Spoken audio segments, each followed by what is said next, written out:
Olá amigos, estamos de volta com mais um estudo da lição de Escola Sabatina. Esta semana o nosso tema central é companheiros de armas. E vou começar a fazer algumas perguntas breves a Diego, que está do outro lado no estudo. Diego aí vai escolher uma ou outra opção. Tá pronto? Vamos lá. Diego, você prefere frio ou calor? Frio. Doce ou salgado? Salgado. Celular ou computador? Computador. Férias na casa de parentes ou em outros lugares? Na casa dos parentes. Matemática ou literatura? Matemática. Você viu? Cada um tem sua própria escolha. A vida está cheia de escolhas.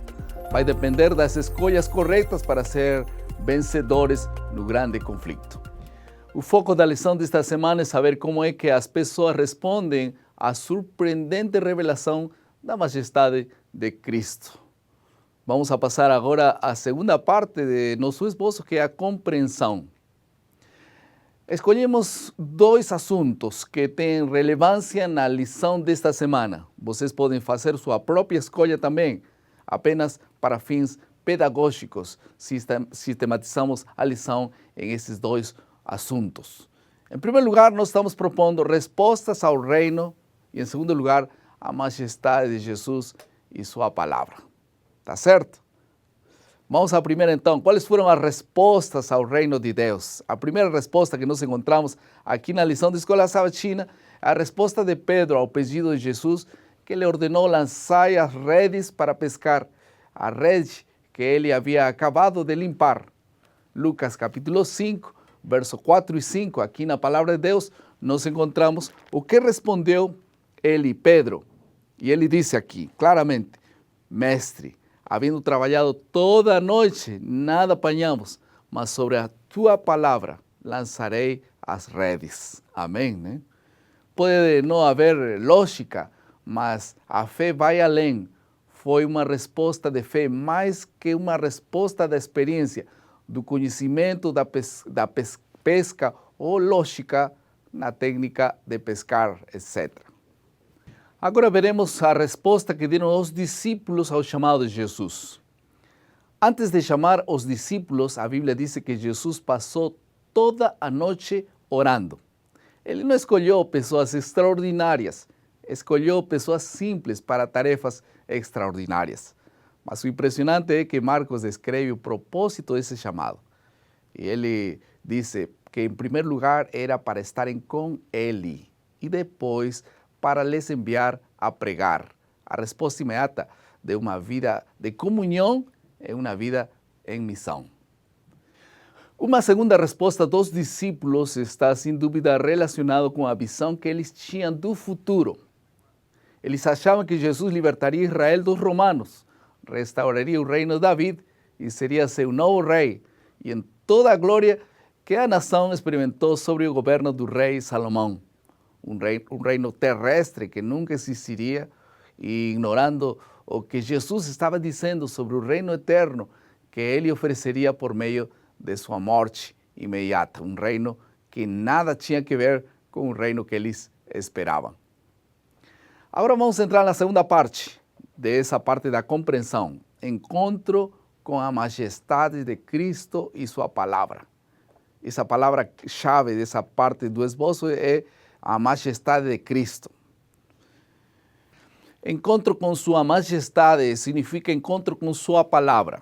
E assim como ele foi às Escrituras em sua batalha contra Satanás no deserto, usou as Escrituras posteriormente para afastar as trevas nas quais esses dois homens estavam mergulhados no caminho de Emaús. Lembram?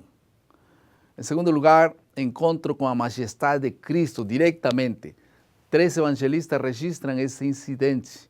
Mateus e Lucas mencionam que os discípulos simplesmente clamaram para Jesus que estavam se afogando, enquanto Mateus acrescenta um grito de socorro: salva-nos. Marcos informa a solicitação com uma pergunta: não te importa que pereçamos? Jesus não disse nada, simplesmente levantou-se, ergueu as mãos e ordenou que o vento e as ondas se aquietaram. Deus tem muito mais poder que o reino das trevas. Amém por isso.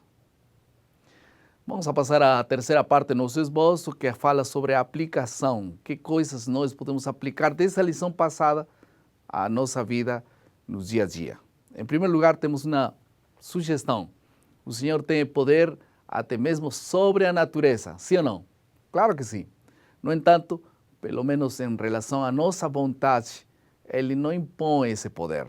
O que isso nos diz sobre o cuidado que devemos ter em relação ao uso do livre-arbítrio? A realidade do grande conflito não deveria nos tornar mais cuidadosos a usar esse dom? Em segundo lugar, Jesus escolheu pessoas falhas para trabalhar com Ele. Que esperança isso dá a você a respeito da maneira pela qual Ele pode te usar? Enfim, Deus tem muitas promessas e muito por fazer por cada um de nós. Vamos passar à última parte do nosso esboço, que é a criatividade, o produto final dessa lição. Qual que é? Vou fazer uma pergunta. De que forma seu coração pode arder diante da revelação de Jesus por meio das Escrituras? Há grande gozo em seu coração? Vou orar para que esse assunto, para que nessa semana possamos ter um encontro diário com Deus através de sua palavra. O que te parece? Se essa lição não nos dá um resultado final assim, então não serviu de muita coisa. Vamos ter um encontro diário com sua palavra. Hemos chegado ao final do nosso esboço, sempre lembrando nosso lema do maná: cada dia, cada manhã é o alimento para a vida. Que Deus te abençoe.